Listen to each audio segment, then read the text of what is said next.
What's going on, everybody? It's your girl, Sammy Joe the Fox, and you are watching and listening to the Homegirl Fox podcast.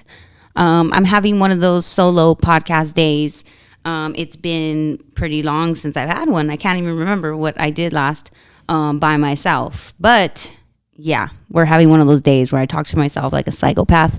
It is what it is. I have a lot of things to get off my chest, and I have a lot of things to like update you guys on, and just a lot of things to talk about. Super in my feelings today. It's one of those days.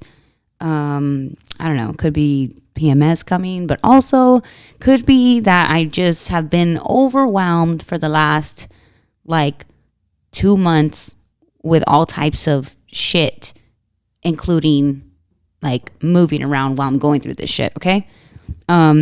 So first things first, you guys, if you follow me, which you should, at Sammy Joe the Fox on Instagram, if you've been following me, then you know that I've been traveling like a little bit. I don't go nowhere. I have said no to many vacation offers. I've said no to like Hawaii. I've said no to many places. Like, and I bring up Hawaii first because I think that's the one that hurts people the most, is that I say no to that. And I'm talking like free ride. Like, people want to take me these places and I'm just like, no, because I got to work. You know, I'm just kind of like, no, it'll throw me off. Like, I'm one of those people. And I actually watched a movie last night where I saw it like being done competitively.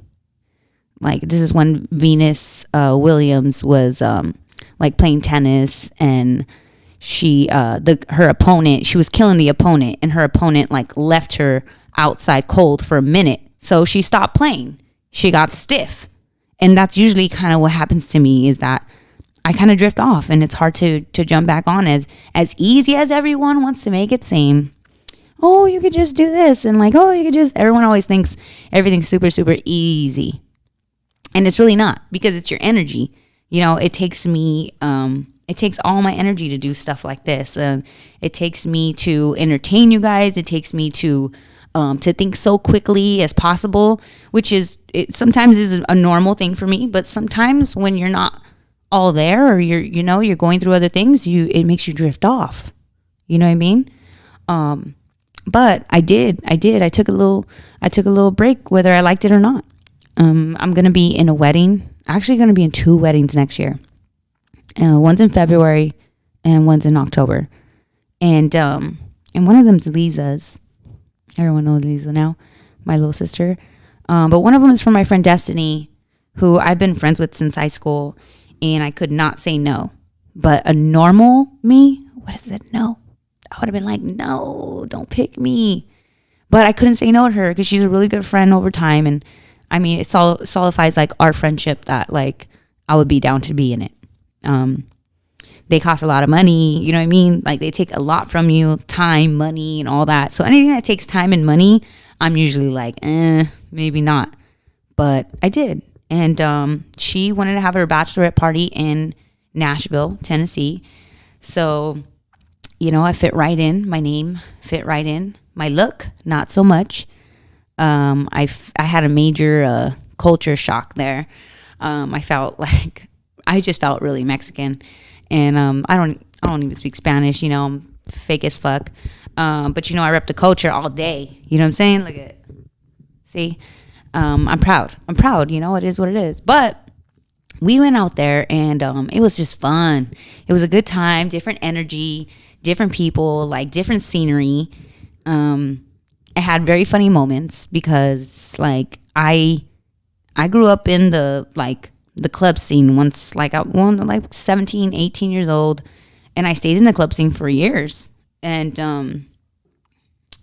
over there, their club scene, I guess club scene, I don't know if they call it that, but it's the music is just totally different. It's country, and it's like white pop music. So they're almost living like from 2005 pop to like now pop. So I thought that was interesting because some things I just don't even know how to dance to when it came to being out there. But it was fun. I had a good time. I enjoyed myself getting away. And I thought that was interesting because I'm usually not like that. And I know I've changed so much since the pandemic. Like, I've just been different. I just want to be, I want to be around genuine people. And I want to be around people who really matter, which is why I don't go to clubs anymore. Because a lot of those people, they were just in and out, like club friends of mine. And I think there was a moment that I took that way too seriously. And not everyone's your real home slice. I wanted to be around people who really love and adore me. And for my friend Destiny to ask me to be in her wedding, I felt like that's a lot, and we haven't hung out like that in years. But she means a lot to me in real life. So that's it. You know what I mean? Back before the pandemic, I probably would have been different about that. Because I was about I just wasn't the person that I was now. I was never with family. You couldn't catch me with family for shit. And if I did go with family, I left super early. It's so different, the sides that some people see in me now. But the podcast started during the pandemic. So it's like people who don't know me before the podcast have no idea how not just selfish I was, but I mean selfish, harsh, just not thinking the way I should. I think a little bit snobby, even sometimes a little snobby. I was bratty. I was like that meme of those people in what is it called? Twilight. When those guys are at the edge and they say this is what the people act like when they're in the DJ booth. That was me. I thought, we're in the booth and the rest of you are just here. You know what I mean? It's just me and my friends, and everyone else is just here. I just was rotten fucking ugly. And I'm nothing like that now. I could care less. I want to talk to people who support me. I want to talk to people who genuinely reciprocate everything that I throw at them.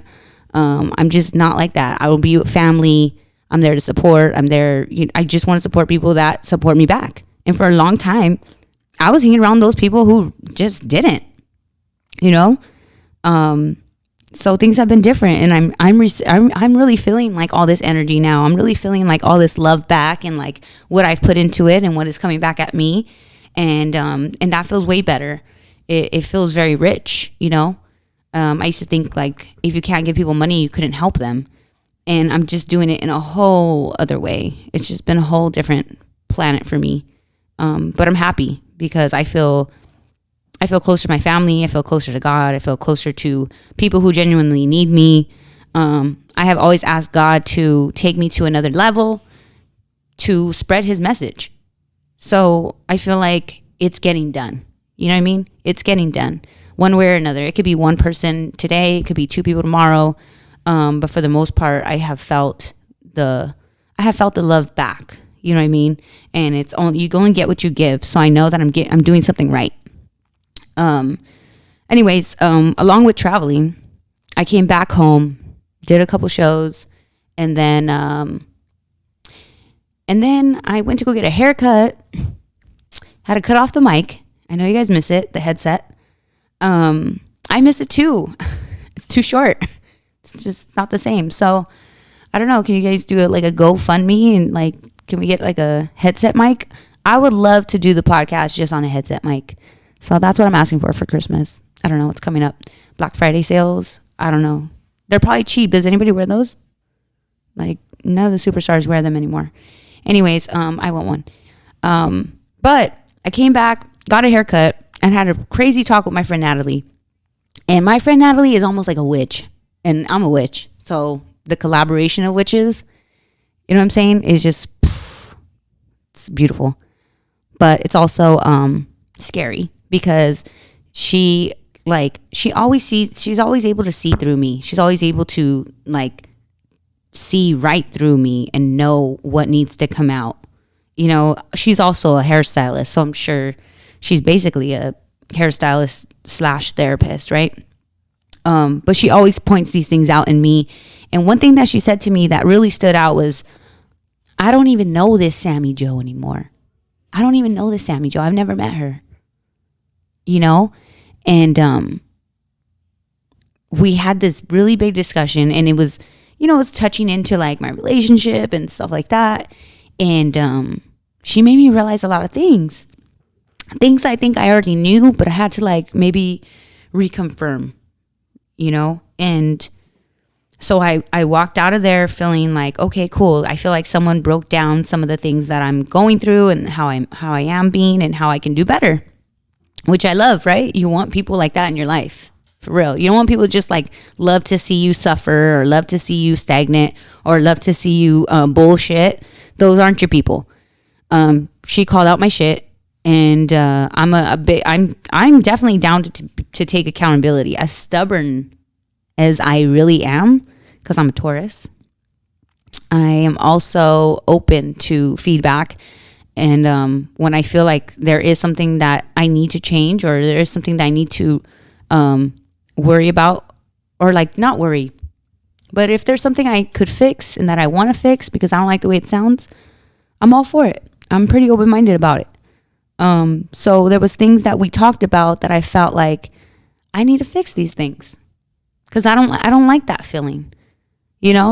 She said even along the lines that I was kind of like powerless, and it has nothing to do with the moves that you guys see me make. I understand that there's like lots of power and big things behind those things. I'm not downgrading myself, but the things that we talked about, the things that I was going through at home, really resonated with what I wanted to confirm for myself, So I left that salon and I was like, okay. I started driving home and I was like, I turned down my music and I'm like, I need to talk to God. It's like, I feel like I was avoiding this conversation. I was being super passive because I've been super busy, too busy to be dealing with bullshit that I was dealing with. So I was being super passive instead of dealing with it. And when it started to affect my job and it started to, for my friend to see me, and she hasn't even seen me in a minute, and she's just like, who is this person? I was like, I need to talk to God. I need to fix this, and manifesting and like putting things in the universe and praying to God, like, those things are great, but they are also very, very scary because you know how they say the term, be careful what you wish for, and that shit's real. Like, have you ever been put in a situation where you're like, man, like, I wish blah, blah, blah, blah, blah. And then it happens and you're like scared shitless. That happens a lot. And for me, oh my God, if I think it fucking happens, and it's really scary. It's really scary. I've been able to call a lot of things. My intuition is crazy strong. But I turned on the music and I was like, I need to talk to this man. It is what it is. I need to get this out of my system and I need some help. And although I'm scared of the next level because I already have a lot that I'm doing, I need to get to that next level. Like, there's no ifs, ands, or buts. That's where we got to go. That's what I want. That's what I need to get over this, right? So I said my prayer. I thanked him, everything. And then later on that day, I got a text message telling me, asking me my email information and whatnot. And it was somebody from my old job for Bobby D when I do the concerts. And I was like, oh, here's my email, blah, blah, blah. And she's like, okay, we'll see you Saturday. And I'm like, what's Saturday? Because like in my head, Saturday, I'm actually leaving to San Jose. I'm going to go see my dad. And she's like, you're on the list to do this concert. Like, no one told me. Like, I'm just on this list. I'm like, what concert? Like, what are you talking about? And she's like, Mount Westmore. Snoop Dogg, Too Short, E40, Ice Cube. Like, Ice Cube was supposed to be my stepdad, if y'all don't know. I asked my mom to leave my stepdad a million times. She said she'll only leave him for Ice Cube. So here's me making my second round of Ice Cube. Like, I'm like, the universe is talking. Hello. But I didn't get to interview him. Unfortunate. But I had to work that concert. And I was scared shitless. I just cut my hair. You don't want to cut your hair before these things, okay? Like, you just don't want to cut your hair before you leave anywhere. Like, talk to your your beautician about this. That's a thing. And anyway, I was like, fuck, I'm so unprepared. It's Wednesday and I'm finding out like I would think it was like 4 p.m. And I'm like, okay, I'm just going to interview all these big stars on Saturday. No big deal. No pressure. This year's over. Didn't lose any weight. Probably just gained it. And, just like, I'm like not ready. I'm uncomfortable as fuck. But I'm always talking about your uncomfortable moments, right? I'm always out here talking about how you got to be uncomfortable and shit's uncomfortable. I'm always praising that shit and saying you got to go through it and like giving you guys all this motivation mommy talk. So I felt like, damn, I just prayed. I just asked for God to help me. I asked him to help me figure out how to get more, how to be financially stable, but to continue doing what I'm doing. Like I need something else. That's what I had to ask God for. Cause I want to like live by myself. I want to live on my own. And so that's been in my head. And, I'm like, well, I need to fucking figure it out, right? Like, what am I going to do? So I was already preparing myself and I had that prayer so that way I can get to, so God can move some of that stuff out of my way, take the will and get me to what I asked for. Well, he took me fast because I got to work that concert and it was paid, So I was like, whew, that was scary. Like people, I don't know. You guys don't know how scary that was. You don't get it. But I'm telling you right now, I'm uncomfortable. I was scared. And I had a million things to do that week, including a new show that we demoed. And shout out to the girls and shout out to anybody who was on Twitch that was helping us demo this. Shout out to Norbert, everybody that was here for On the Boulevard, which is coming November 28th. And that's with Millennial Mija, Marina Moreno, and it's good vibes. It's good vibes. It's going to be good for everybody. It's going to be good for all of us. It's going to be good for the community, good for all the tias and tios out there. It's going to be a vibe, okay? And I plan on doing really big things with that one because I feel like the combination of us together can definitely help people. But I'll talk more into that later. I just had a busy week.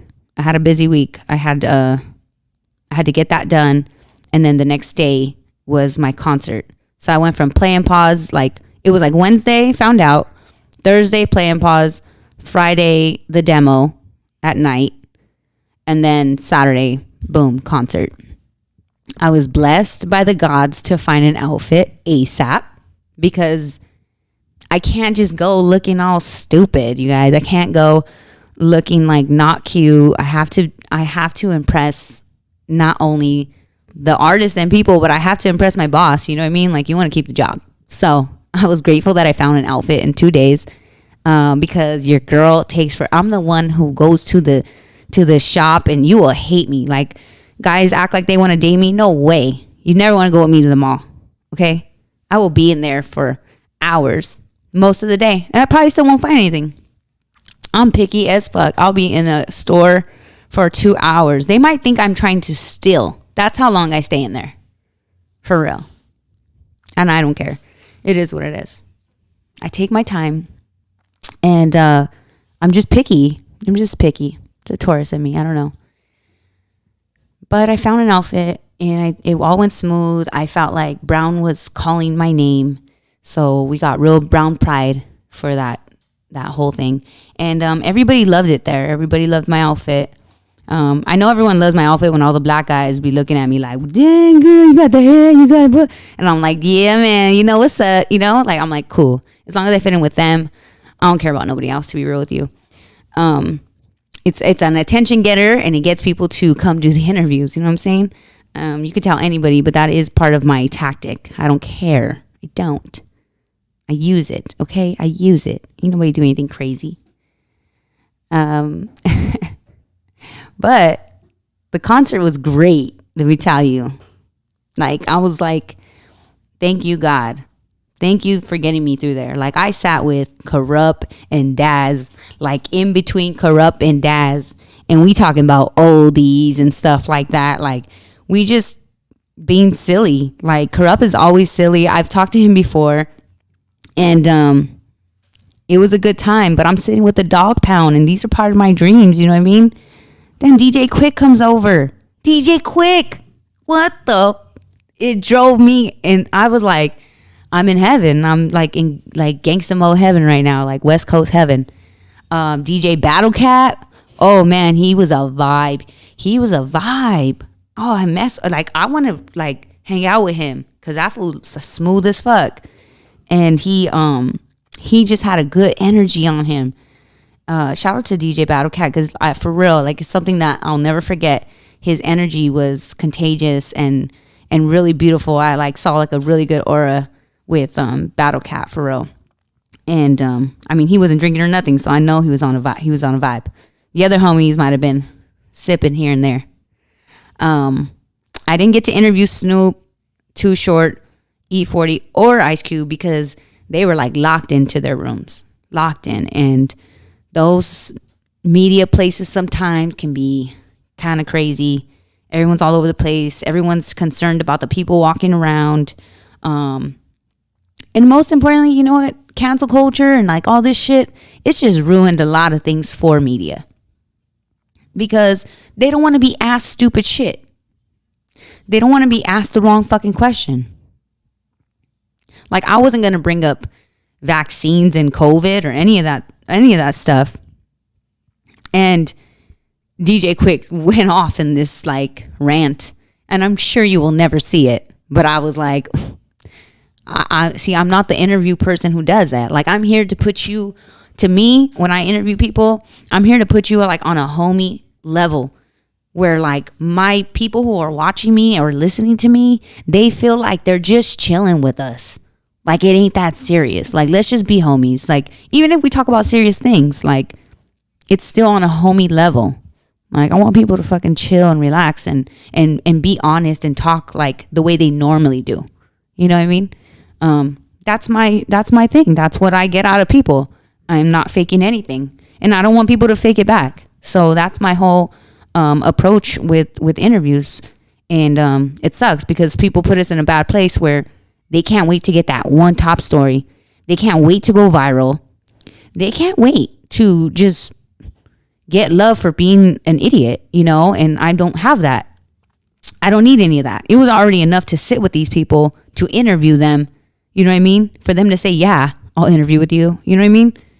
So I just felt like, I felt great. Just a little bit of interviewing that I did, and, you know, jumping back on social media for Bobby D. And shout out to Bobby D and the whole team, man. The whole team. Shout out to Patty. Shout out to everybody. I had really missed that, honestly, and I didn't realize how much I did.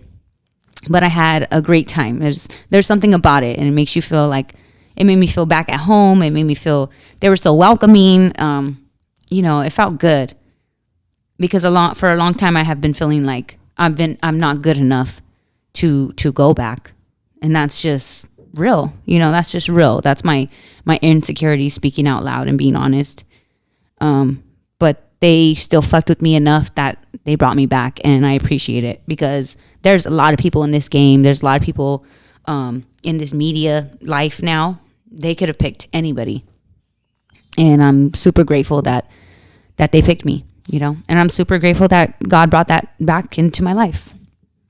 So I'll be doing Once Upon a Time in LA. I think it's in Vegas though, and that's the next concert I'll be hitting. I think it's in Vegas. I'm gotta double check now that I'm thinking about it. You know, with all the venue stuff and all the new COVID conditions, and, you know, this county and that county's different and all this stuff. It's fucking confusing still. So we'll see. I just bring a mask just in case, you know, never know. But Once Upon a Time will be huge because there's so many people on that lineup. Like, it's just going to be crazy. But maybe I'll have a better chance with certain people, and it'll be fun. I can add them all to my resume. And if you don't know me, if you never did your research on me or any of that, I mean, man, I have a pretty big resume. I'm not even gonna lie. I'm not even gonna front.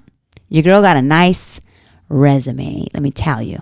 I'm pretty proud of it. I'm not gonna lie, because now I do my own things, and I used to be so upset about like never being put on by other people, never being brought on to these big names, because I felt like, that was the only way to do it, and or else nobody fucks with you. And I'm super blessed that like you guys just fuck with me anyway. So that's a big thank you, actually. So after that concert, we'll move on. After that concert, I had to. My mom I actually went to my mom's house real quick. I ate like enchiladas all late at night. I got out of there like at midnight or a little bit over midnight. And oh wait, real quick, Mount Westmore, you guys, wherever you guys go see this, I want to tell you something. That was the first. That was an historic event. Okay, it was so great. Like, I was like moved at what they did, because those are legends, and I would encourage any of you guys to go see that, because like we ain't gonna get the smoke out again. We ain't gonna get those concerts that are legendary like that anymore. We're really not. That one, top tier, like for real. Like Ice Cube's, and you know what? They're going like back to back with like different songs, but it's not like all Ice Cube in a row. It's like Ice Cube now Too Short. So they're going through like it's the dopest fucking radio station you've ever been to. They're performing it, and then these guys are like going crazy to each other's songs, and it was amazing to watch. So I just want to like throw that out there, because I know they're touring, and this is a big one, and who knows when you'll be able to see that. So if you have the chance, make sure you guys check that out. Anyways, going back, my mom I went to my mom's house, and I had her drive me to my uncle's really late at night. So like from the concert to my mom's, to my Uncle Jason's, to sleeping like for like an hour, to, okay, we're going to San Jose. So we're going to San Jose because that's where my dad's at. And my dad, if you don't know the background of me and my dad, he wasn't really in my life. Okay, he was in and out. He was on drugs. He was in jail a lot, and we never had a close relationship. He came around to me. I went around him once when I was like 5th, 6th grade, and he didn't really have a liking to me. In fact, he made me feel like shit. And I remember, and this is what I mean when I say he made me feel like shit. I remember going to this. These are childhood memories, and I want to fit you guys into what I'm feeling. I remember going to a like family party, and I went with my grandma because my grandma took me and my uncle, and my dad around that time was like just had a baby with someone. And I think he just got married. So he was like getting to that part where like he's married, he has a newborn, he's a good looking guy, whatever the fuck. He's a good looking guy, I guess. And we go to this party, and I'm like, okay, like this is my dad, right? Like, I don't know. I'm assuming he's going to like introduce me to someone. Like I'm assuming he's going to maybe want to hang out with me, something. And this motherfucker didn't. Not at all. Like as if I wasn't even there. Like kind of just like, my wife's gonna get mad, or this is like, he just did not fuck with me. And that's when I became different. That's when I was like, oh, fuck this fool. Like, you know what I mean? I wasn't like that from the jump. I was actually like looking forward to meeting my dad. I was looking forward to starting some type of relationship with him. And real early just kind of broke my heart, but I was more angry back then. I was holding on. I started like everything that I should have been holding on to, I wasn't holding on to yet. But with the moment he did that to me, it's like I grabbed all of it. And I was like, ooh, all right then, I see you. And then I became fucking attitude central with this guy. Anytime I saw him, I just didn't care. Like he started to come around like maybe after that, like 8th grade, he came around, and I don't know why he would just act this part for like a day, and then he would act like he was gonna be around, and then he'd be gone again, and then no birthday calls, no nothing. He'd come around and like offer to take me to get food, or he'd come around, he'd be like, oh, I'm gonna buy you one time he bought me a pager. I remember he bought me shoes. I guess he had just gotten a job, so he like, I guess like, you know, some effort here and there, but then he would throw it all away. He would ruin it because he wanted to do those things. And I had to get over it.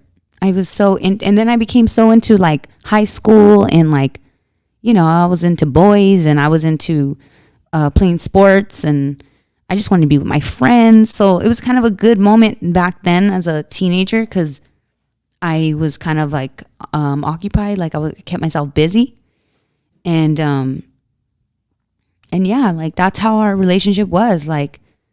And then I got older, and I really didn't care. We had our moments, but I mean, I would go to my grandma's, and if he was there, he was there. If not, it didn't really matter. But I never treated him very good. I just kind of would like roast him or always crack jokes, but they were always really mean to him. You know, like didn't fucking like him. I just didn't fucking like this guy. You know, I would say hi and everything, but I would almost like just someone like a friend of me. I just was like, fuck this guy. But my Uncle Jason, I'd always go visit my Uncle Jason. I always go visit my grandma. From the moment that I met my grandma, my Nana taught me how to jump on the bus and head over to East LA, which wasn't a crazy thing. It was kind of like Matilda, but in East Los. Like Matilda in Montebello to East Los. I would get out of school, jump on that bus, go all the way down to Ferris in East Los, and just walk up like 2 streets. And my grandma lived like in the Section 8 over there.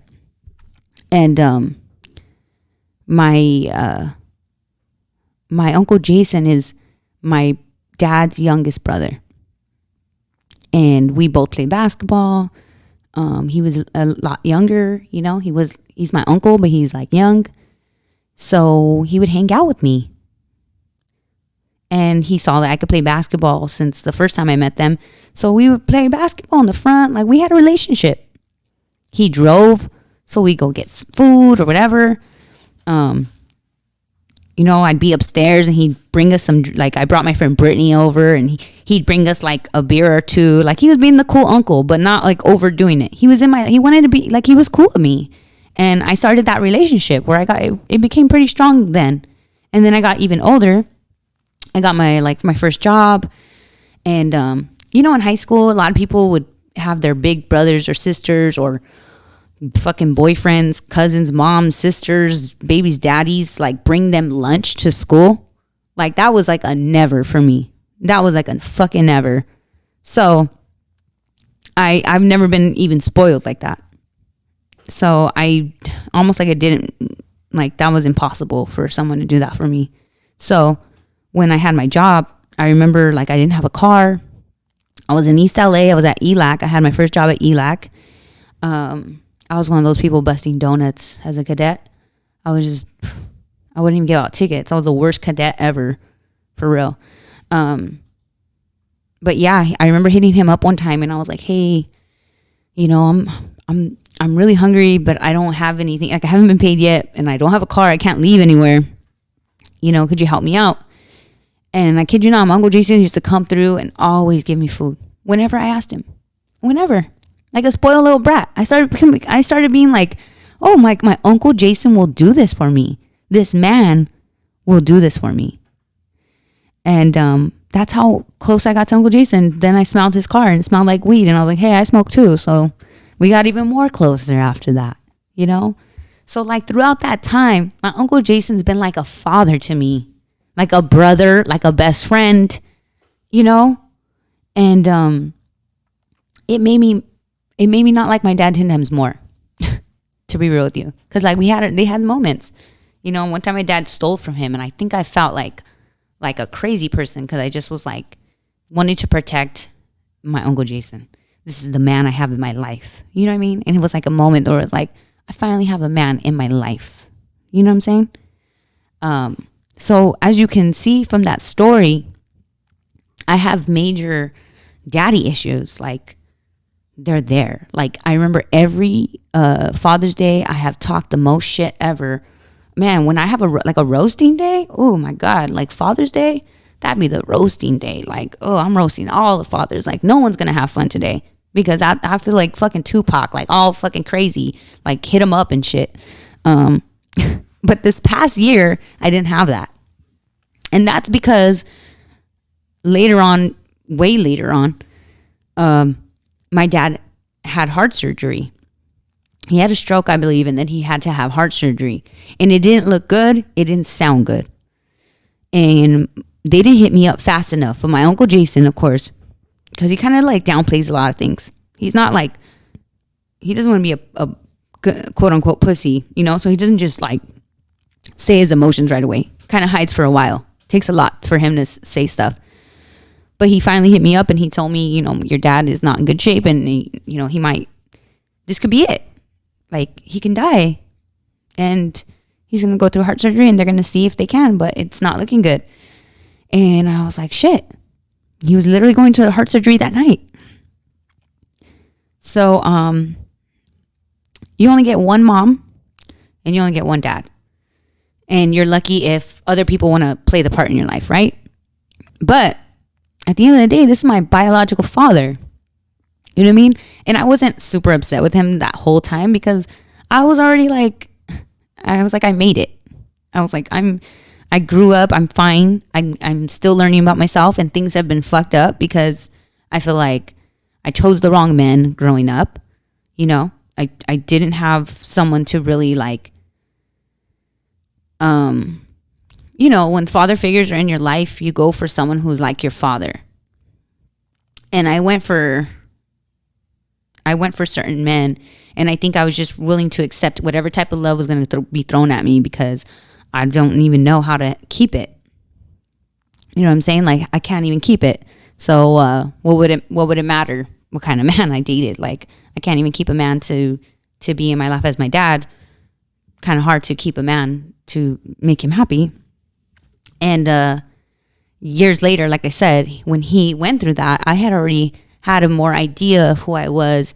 And I had already went through so many bad situations in my life that I went through so many lessons I had to learn that stuff. You know what I mean? So like some girls who have their fathers forever and they're treated like little princesses and queens, and there's nothing wrong with that when I say it. I just say it because I'm bitter. But I want that for everyone. But what was my point? Sorry. Anyways, when they are treated that way, they choose men a certain way to a certain standard. You have more standards when you are raised with your father, especially if he's a good one, because you're like, what the fuck? Like, hell no. Like, my dad never did this to my mom, or my dad always made sure I had this, and you want someone to keep up with that. And that's a great thing. That protects you from all kinds of shit. Or my dad warned me about these motherfuckers. Didn't get that memo either. So I had to go through a lot of things to find out. And it was unfortunate. But I did learn already. So my dad almost died. And I mean, I felt it in my heart ASAP. Like, you only get one dad. And I want to be here for him. I'm going to be here for this man. Like, it is what it is. And if he goes, he goes. If he doesn't, great. But he needs someone. I know the rest, none of his kids are in his life. My brother was taken away at 4 years old. His other daughter, he's in and out of her life. The other one, I don't know. The mom, I don't even think the mom lets him fuck with her. So I'm like, there's me or my grandma to be there for him. And my grandma is already older, could barely see, barely walk. And I'm like, she needs backup. So I go and help. I don't go help anything. I go and be there. I go and be there for him. I go and make sure that he knows, like, he's okay. He's not alone, and we'll figure it out. But I didn't want to miss it if he was going to go. So after that, he made it. He made it out of that. And I wanted, he was telling me like he wanted many things different and blah, blah, blah. And I told him, good, and you should.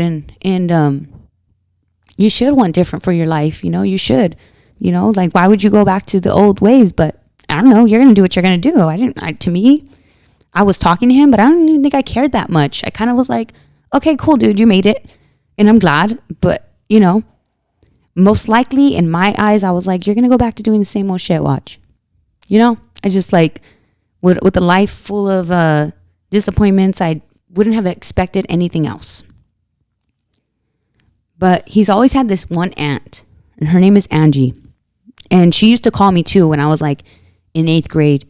She started reaching out to me. She wanted to help put me through school. She told me, if you need money, blah, blah, blah. I didn't come from a family where we asked for shit like that. So I'm like, I don't even know this lady. I felt very like, I don't think so. Like, how is this going to work? There was no Venmo at the time, and your girl didn't have no bank account. I don't know how this was going to work. But she's a good woman. She's always tried to help me and my dad. Well, she invited him to go stay out there in San Jose where she lives. And he finally got put in this place where he kind of didn't really have a choice. He kind of didn't have a choice. So he drove down there to San Jose, and he's been with her ever since. And his life has changed so much, and he would bug at first, like, I need to come back home, and I need to do this, and I'm going to come back home, and blah, blah, blah. And most of us were like, just stay over there. Just stay over there.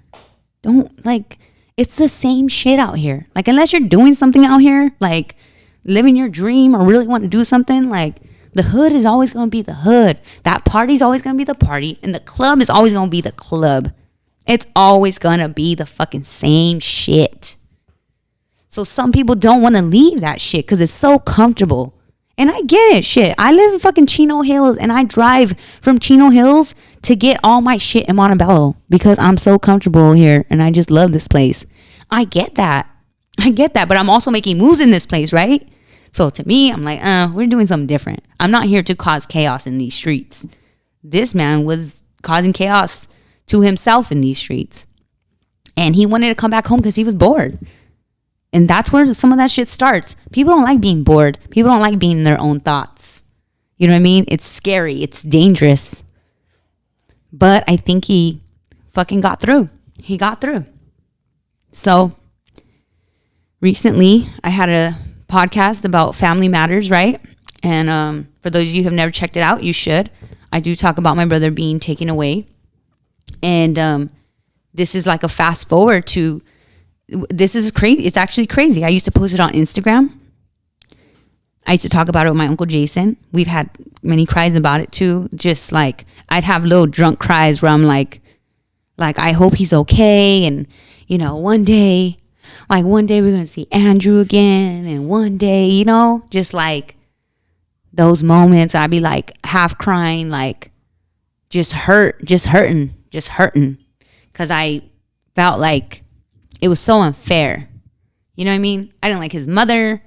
I couldn't stand his father for that happening. And I didn't like anybody who had babies without fucking caring. I didn't like any of them. So like that side of the family calls me the bully. Like straight up, my Uncle Greg, that's my Uncle Demon. And he calls me the bully. I'm a fucking bully on that side. And that's because I just wanted them to fucking know, like, I don't like this shit. This shit's whack. It was just in me. It was just in me. It's always been in me because I'm a lot like them. I have that side in me. And I always wanted to know. I always wanted to know why I am the way I am because I don't feel like my mom's side so much. Like, I just don't. I have little things, but I feel like I mostly have my dad's side, like in me. So that's how I would act on that side, and that's how they know me. But as I'm getting older, and as you can tell, I don't know, it comes off pretty aggressive. I am getting a little softer after I say all that shit, after I just gangbanged on the whole motherfucking shit. No, I am. I do feel like I am getting softer. Like I was just on IG Live. I almost cried. Because Heartless went in there. Anyways, yeah. We've talked about this. I've manifested this. I have prayed on this. I have waited. My brother will be 21 on January 10th, which is also my Nana's birthday. Trip that, right? Isn't that a trip? He'll be 21, and we haven't seen him since he was 3-4 years old. So life is crazy, right? Life is crazy. But recently he reached out, like I said, in Family Matters, the podcast. He reached out to his mom. He, started finding everybody little by little. My dad gave me his number because I asked my dad, did you talk to him? He says, no, he hasn't talked to me. And I said, okay. Well, it was time. I gave him like a week. I gave him like a little over a week. Like, okay, talk to my dad and then I'll start talking to him. But my dad said he didn't talk back. So I was like, skip this shit. Give me his number and I'm going to reach out to him. And I reached out to him. And man, this kid is my brother. Like, he is legit my brother. Like, we just could not stop talking. We could not, really texting. We were just texting crazy. We talked all day. We just kept texting each other. I was sending pictures and he was sending me pictures, and you could just feel the genuine like love without knowing each other in that conversation. And I was excited and happy, and I came to my podcast right away, got Uncle Jason on that one, and I had to talk about it. I was so excited and so happy. And we said, we'll figure out how we're going to meet each other and all that. So time's gone by, and my dad reached out to me, and I told him too, your dad is different and these things happened. And I think like I explained it to him so I think he felt more comfortable. So then he finally talked to my dad, and I think their match was really like sports. And they started talking about sports a lot, going back and forth. And I asked my dad, everything good? He's like, yeah, like we've been talking. Asked Andrew. Andrew's like, yeah, we've been talking. I'm like, cool. We're getting there. You know what I mean? Like, this is probably levels to this shit. Steps. So, around that time too, my dad actually texted me. He said, I feel excited, but I also feel ashamed. And I told him, like, this is your chance. This is your chance. You don't put your shame before you make before you put the change you really want to do. Some people just live in shame. They don't do nothing. They never change because they're like, I'm already in my shame, so I'm just going to stay here. You know what I mean? You have to do something about it. You know what I mean? So that was my best advice to him, was to get out of that shit. And he did. And I think it worked, because next thing you know, he's invited me to a football game, Rams versus 49ers, out in San Jose. So I'm like, okay. He tells me the date. I'm like, okay. With all this shit I got going on, I said, okay. And I told myself, don't book it. It's too important. Sammy Joe from the pandemic, before the pandemic, probably wouldn't have made this something. But after the pandemic, easy call. I have to go do this. I have to meet him. And me and my Uncle Jason always talked about driving out to San Jose anyway. So we hit two birds with one stone there, because we always talked about getting Andrew and making sure he was good and being in his life. And we always talked about making a drive to visit my dad so he can stay there. And so that morning, even though I was tired as shit from that concert and all that shit, I was so happy and so excited. I even half dead and everything. Like, I was like, gee, we're like, because I called Jason, gee, I'm like, we're packing up the car. I'm like, gee, we're doing it. Like, we're really doing what we said. Like, this is happening, and it felt good. It felt so good to be able to do that, especially with my Uncle Jason. Like, that's my guy. You know what I mean? Like, I explained the relationship, like, who better to do that with, So we picked him up and we went to go see my dad. And I'm telling you, I mean, Andrew's basically a fucking stranger, right? Like, we don't know each other. And it was, I swear to you, it was like if It was like if he wasn't a stranger. Not at all. It was family from the jump. It felt good. It just was. I mean, if you saw my IG, I mean, I posted him knocked the fuck out. This kid was sleeping like he was just like, anytime he got in the car, he'd be knocking out. I'm like, okay, the kid could sleep for sure. We're related, because I'm a lot like that. If I stay home, I'm a sleeper. I had to catch him a couple times, got to do the big sister stuff. I got to make him feel comfortable, right? It was funny. It was great. It was a good time. I think Jason even felt it too. We were like, okay, like this is chill. He even got a little comfortable too. Like, where the fuck is this fool at? Like he was taking forever. And I was like, okay, related to me for sure, because I take forever. And then we went to go see my dad. And it's been a minute since I haven't seen my dad since he got heart surgery. And he hasn't seen his son since his son was taken from him. And my dad is a whole new man. He's someone totally different. He's someone I never met before. He was a man. Like, legit felt like I was around a man, not a young boy anymore. Like, it was interesting. And I didn't have to talk any shit to him because Andrew's a 49er fan and my dad's a Ram fan. So Andrew was going in and I felt like, fuck, it's my fucking vacation. Like, I'm chilling. Like, I already talked shit to this man. Like, I'm good. I'm grown. Like, I feel like a little mini vacation with people I care about, and this is awesome. So I was all in that. Like, then we stayed at my aunt's house, Angie, and she was such a sweetheart. She was so great. I felt the love. She showed me pictures of my grandfather, because she is my dad's aunt. So she is my dad's father's sister. So I had never seen a picture of my grandpa before, because he died very, very young. I want to say like 23 years old. I believe he died of a drug overdose. So my dad never really met his dad. But I saw pictures of him and I got to see what that, I got to see what that, a little bit of that background was like, which is cool, because when you get to know your family and you get to know things that you don't know, like you see similarities and you find out way more things about yourself, and I'm always trying to find out more things. So it was cool. It was cool to share that with Andrew. It was cool to share that with Jason and my dad and my Auntie Angie. I don't know how long she's going to be here, but she's a great woman. And I just felt like it was like meant to be to even meet her, because she's helped my dad come so far, and she does it because that's what keeps her closer to her brother that she lost at a very young age. So it was nice. We had a good time. It was, and they got to see that side of me. Like, they don't know what I'm like.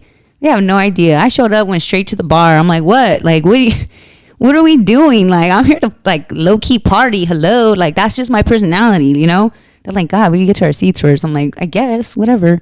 I'm fucking trying to drink. It was fun. It was a good time. Got my brother a drink, even though he's not 21 yet. It's not my fault. It's the stadium's. I'm glad though. It was kind of like that big sister moment. It's like, we're going to hook him up before he turned 21. You know what I'm saying? So we got some of those things in there, clowning on him in the car, getting him a drink. I'm not going to lie. We smoked too, so it's all love, the Buddha love. And I'm telling you, that was one of the greatest trips. I didn't even work. I didn't work that week at all. When I was in Nashville, I did I did certain things. When I was out there, I didn't make one fucking artwork of nothing. I didn't record no fucking recordings of us. I didn't find no fucking clips. I don't want to do shit for my show. I don't want to do nothing. I was like, I'm here in the present and I'm loving this. This is a dream come true. So 2 dream come trues back to back. But the biggest one was definitely my family's. And I'm not going to lie, I wasn't even excited about the concert because I was really looking forward to that moment. But your girl got through both of them. And it was awesome. And at the end, my dad gave me a conversation that, it meant a lot. It meant a lot to me. For real. as older as I get, it hurts the same. It hurts the same. That's why this year I didn't make fun of nobody for Father's Day, because I'm a grown up now, and I'm like, there is good fathers in the world, and I can't blame everybody. You know, I'm still gonna have my jokes here and there, but I didn't want to put out that energy this year. And like, that's something I needed for a long time. I needed it. And I appreciated it so much, because like, I'm just on a whole different level, a whole different like heart, whole different brain, whole different everything. I have so much gratitude for my life and people in it.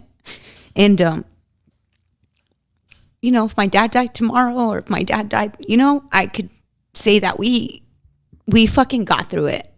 You know, it's not one of those moments where I'm gonna be like, oh, maybe my dad 24/7. When not like that. It's just, I needed that. I needed for him to be a man and talk to me like he was my father, because it made me feel like it just filled in it doesn't fill in the void completely, obviously, because he wasn't in there my life the whole time, but it did fill in something that meant a lot to me.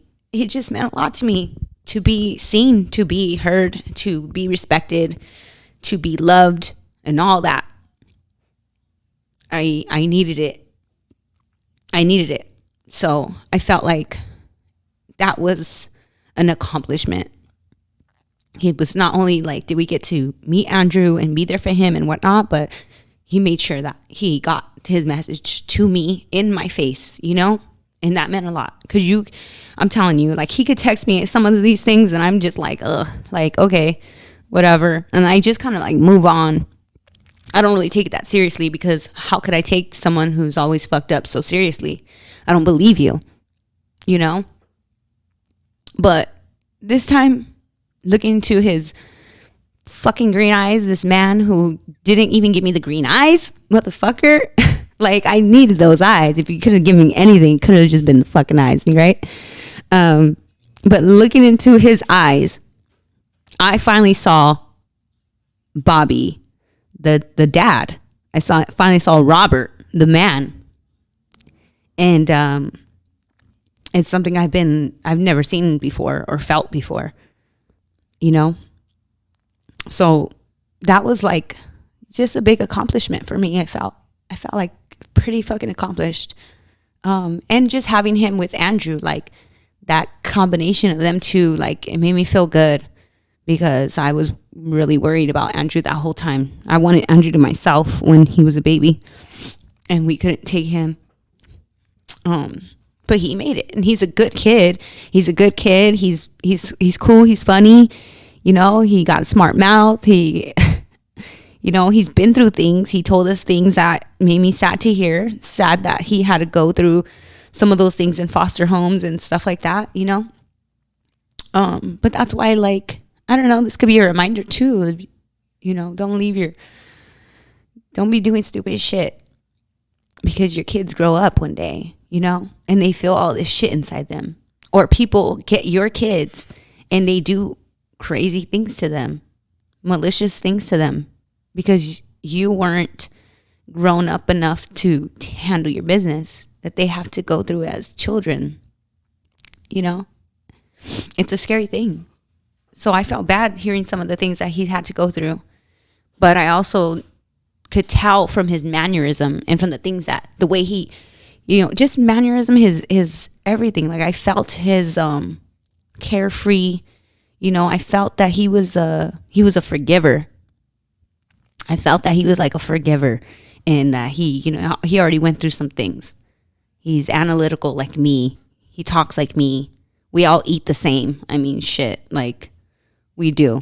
We be snacking on snacking on snacking. We got sweet tooths. Like, we're a lot alike. But I'm glad. I'm like, I'm in his life again. I'm glad that he's in ours. The next step will be to introduce him to my grandma Margie, because grandma Margie's ready to go. She's like, anytime I see her, she's talking about heaven. So I need to make that happen, because he needs to know who grandma Margie is. I am the next grandma Margie after her. Like, after my grandma's gone, that one, I'm not going to be, I love my nana, but I'm not like my nana. I'm like my grandma Margie. So I'm next in line of that, but I have to make sure that they meet, and I think we'll all be great. But there is some things on that too. You know, anybody who listens to this podcast, if you are my family member or you, someone who knows Andrew of anything, don't give him a hard time.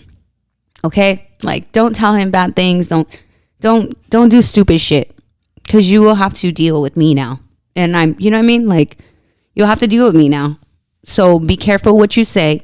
Whatever you take from this podcast, you know, whatever you're gonna go tell this person and that person, and be careful what you say, because I'm an in-person bitch and I won't give 3 fucks. Just don't fuck with my brother. Don't fuck with his feelings. Be happy for him. Okay? Be happy for him and let him live. He wants to know who he is. Let him figure it out. Okay? And I'm going to get out of this conversation because we do have to go somewhere. But I also, with that being said, some of you guys were on IG Live earlier, and I kind of was talking about how some people be having like bad energy on me, and bad energy on my friends, and bad energy in people. And I want to, you know, I do want to ask you guys to, I feel like prayer and faith, you know, faith over fear will definitely, I feel like it will definitely overcome any fucking thing that will be thrown at me. But it's a scary situation for me because I've never had to deal with any of this stuff. And I have a friend who was destroyed. Like, his life was destroyed by someone. And she, you know, I think there's some motive that, like, I have something to also do with it. But people are just so fucking crazy jealous. You know what I mean? Like, it could be over something that's not so serious. So Justin brought, and I'm going to bring, this is where this matches up with what Justin said. Justin last week, or a couple days ago, when we did the radio show, he said, what's projecting off you? Because he thinks I'm very anti-love, and I'm very, like, because I've been telling him, like, oh, well, just don't let her trap you, and just don't let her, you know, do this, and just don't let her do that. And I don't want to say bye to you guys, and, like, I don't want them to keep you, and then you can't even work with me no more. And that's because I've been through this shit. I've had so many guy homies, and because of that background I just gave you guys, with me being neglected, having neglected issues, especially with the men, I've had so many guys who are like my brothers leave me because some fucking girl don't like it, the girlfriend don't like it, the baby's mom don't like it. And I've never put that energy out there to be someone in their life that was like trying to be with them or any of that. But it also is super hurtful to, I'm super hurt by a lot of those things because I have old trauma. I have old trauma of being neglected by men. So I don't do it because I want the men all to myself. I do it because I don't see why women want to, like, put men in that place where they can't have, like, a friend. I don't know. I don't like it. I don't fucking like it. And I'm just being honest about it. You know, we're women. We could be fucking crazy. But how crazy? You know, be with someone because you want to be with someone. But don't try and take their whole life away from them. So that way they feel like nothing once you're gone. Like, that shit is just crazy to me. And I don't fuck with bad energies. I don't fuck with bad people like that. And I'm really glad I wasn't around for most of it. But I definitely think I need prayer now because this shit hit hard today. Somebody in my life is suffering big time because they put all their eggs in someone else's basket, you know? We can't, like, let people forget who they are as a whole, you know? So just, like, I say it with warning, and I don't say it to tarnish other relationships. I say it like, hey, doesn't this sound fucking crazy? You might not want to do that, you know? Because you don't need to. If anything is pulling you away from the people you love and the people that love you, red flag. Red fucking flag. Okay? Red flag. I know so many people who don't chase their dreams because they want to be with someone. They don't chase their dreams because they want to be with someone. And that don't make sense to me. That don't add up to me. You don't want to live your own life because you want to be with someone? Ugh, like, it makes me sick. That's why I'm not anti-love. I'm anti-possession. I am anti-possession. I am anti all the negativity that comes with that. The toxic shit. Like, I just can't. Let people be individuals, okay? Let people be individuals. It's okay. If you have trust issues, then shit, you need to fix yourself. You know, you need to, that's a personal problem here. But if I'm part of your problem and you're in a relationship, then y'all fucking up, because I don't do nothing but work. I was accused of certain things this week. Well, today, I was accused of certain things I don't fucking like. I was also accused of not being there for my nana. And I don't fucking like that one either. So I know this person's going to listen to this shit too. Get your fucking facts straight. Get your facts straight. Be very fucking careful. Because I'm God's favorite. And what you're preying on is some bullshit. It's some evil fucking bullshit. It's not going to win. It's not going to win. But don't fucking test me, please. Don't. I'm really like so far gone from all this shit. From acting like my old self. And I know that's what you want. I know that's what people want. I want nothing to do with that. I want nothing to do with that. So shout out to Millennial Mija for hooking this sage up, because I have never needed it more in my life than fucking today. Let me tell you. It's not too much I can really say, or everyone gets fucked. I don't even want to go through it. But I will say that I need my homies, I need Fox and the homies to really put good energy out on me, please. Please put it all on me, because I need it. I need it. I don't know. I just feel like somebody said something to me even yesterday. And it was a joke about like Selena and like Yolanda, you know? And we were talking about young Dolph, you know, him getting shot in his own city. And it made me think, because people are so fucking crazy and jealous and weird. I want to do nice things for my community. I want to be here. I don't want to have to leave because people are nuts. Leave me out of your shit. Like, that's crazy. But I know I'm going to overcome this. I know I'm going to win, because I have good people around me. I have godly people around me. Man, if Sandy is in the chat, Sandy sent me the longest fucking prayers. Ooh, like I can't even read them to you because I'll break down crying. But I am prayed for. My mother is Pastor Penny. Come on. You can't. I'm MC Hammer in this motherfucker. You can't touch me. So don't even bother. Don't even bother. It's a warning, but it's also asking for people to put their good energy out there and put it to good use, because your girl could use it. I don't know where this shit's gonna go, but I'm always gonna try and be in a good place. I might need to add like some bodyguards to Norbert's job or something. I don't know. Norbert, can you fight? We'll see.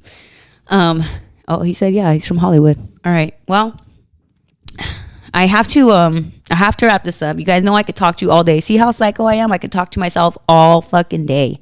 I could have a full fucking hour and 11-minute podcast and just go off.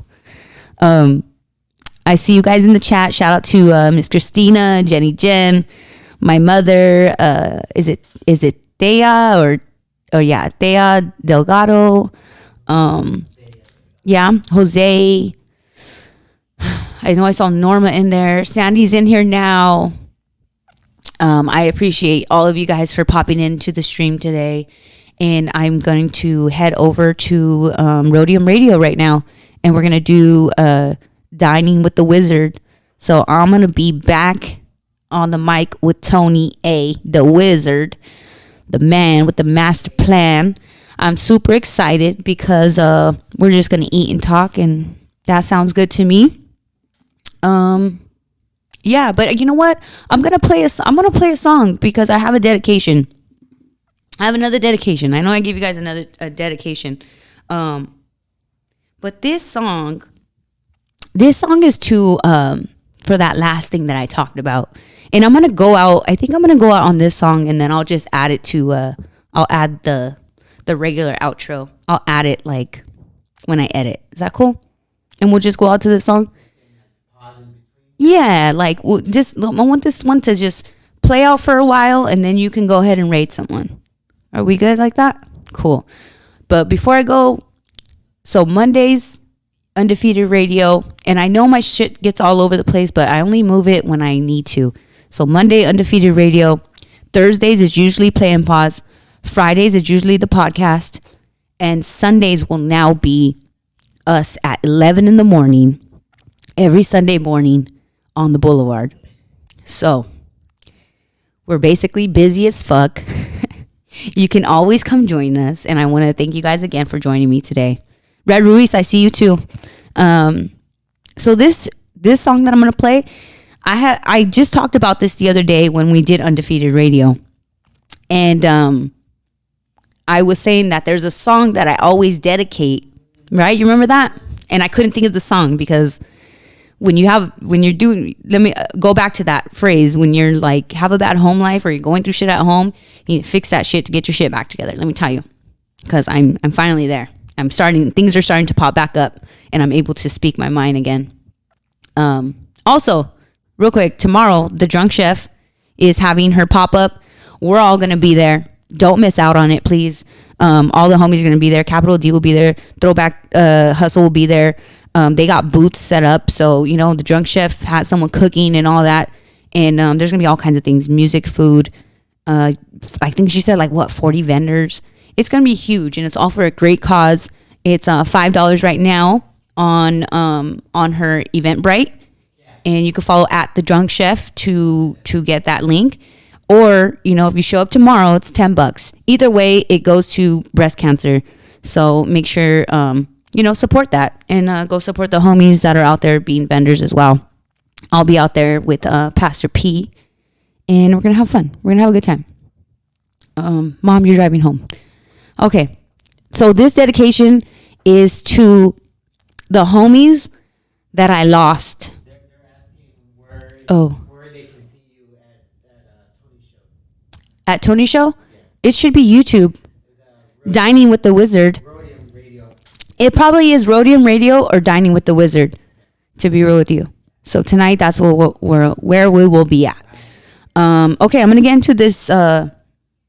Dedication. This is a dedication to, and I've always said this. I've said this for years. I'll never forget the first homie that I really lost to this. But, as a girl, and I don't know, I'm sure plenty of girls go through this, but you lose your homies to girls. You know what I mean? Like your friends stop being your friends because they don't want to make other women upset. And I don't know, I'm supposed to get it, but I don't fucking want to get it. So I have a dedication. Please tell them that I love them and that I miss them and that I will cherish the memories forever, even though they chose you over me. Boom, boom, ba-da-da.